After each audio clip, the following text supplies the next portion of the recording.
தற்போதைய முக்கிய செய்தி. கலைஞர் நூற்றாண்டு நாணய வெளியீட்டு விழாவுக்கு வாழ்த்திய பிரதமருக்கு முதலமைச்சர் மு.க.ஸ்டாலின் நன்றி தெரிவித்திருக்கிறார். இது தொடர்பாக எக்ஸ் தளத்திலும் பதிவு செய்திருக்கிறார்.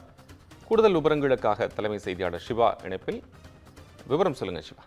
மத்திய பாதுகாப்புத்துறை அமைச்சர் ராஜ்நாத் சிங் கலந்து கொண்டு கலைஞருடைய நூற்றாண்டு நாணயத்தை வெளியிடுகிறார். இதற்காக பிரதமர் நரேந்திர மோடி ஒரு வாழ்த்து கடிதத்தை தமிழ்நாடு முதலமைச்சர் மு.க.ஸ்டாலினுக்கு அனுப்பியிருக்கிறார். குறிப்பாக திமுக தலைவராக இருந்து தமிழகத்தினுடைய முதலமைச்சராக இருந்து கலைஞர் கருணாநிதி தமிழகத்திற்கு ஆற்றிய பங்கு அலாதியானது என்று அவர் குறிப்பிட்டிருக்கிறார்.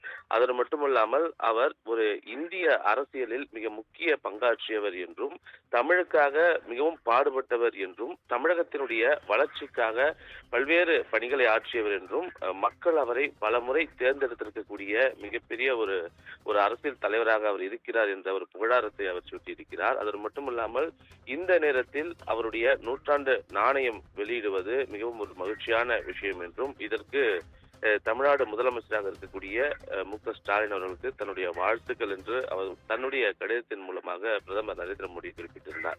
இந்த நிலையில்தான் பிரதமருடைய வாழ்த்துக்கு தமிழ்நாடு முதலமைச்சர் மு.க.ஸ்டாலின் நன்றி தெரிவித்து தன்னுடைய வலைதளத்தில் ஒரு பதிவு செய்திருக்கிறார்.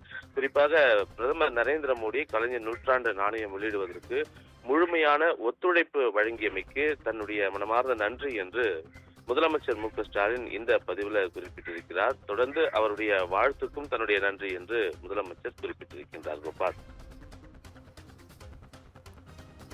நன்றி சிவா, விவரங்களுக்கு நன்றி.